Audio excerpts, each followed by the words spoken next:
काली रात में काले पहाड़ पर चलने वाली चूंटी के आहट को सुनता भी है और उसके दिल के भेद को जानता भी है, और फिर खुद ही कह देता है कि अल्लाह उस समीउन अलीम, अल्लाह सुनता भी है और अल्लाह जानता भी है।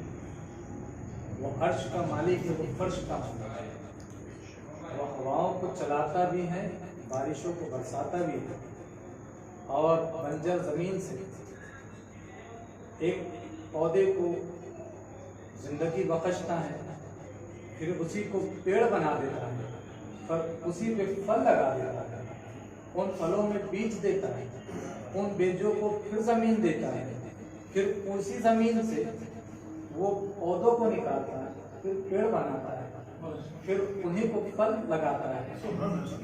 ये उसकी कुदरत और ताकत है, और उसका मुजाहरा करते हुए वो खुद कहता है अल्लाह शहीद करिए, अल्लाह हर शय पे कादिर है। थोड़ा सा करके देख लेना।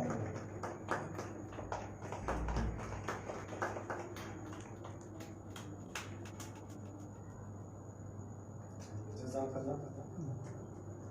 चलिए निश्चित तो क्या है, एक रस्म और बाकी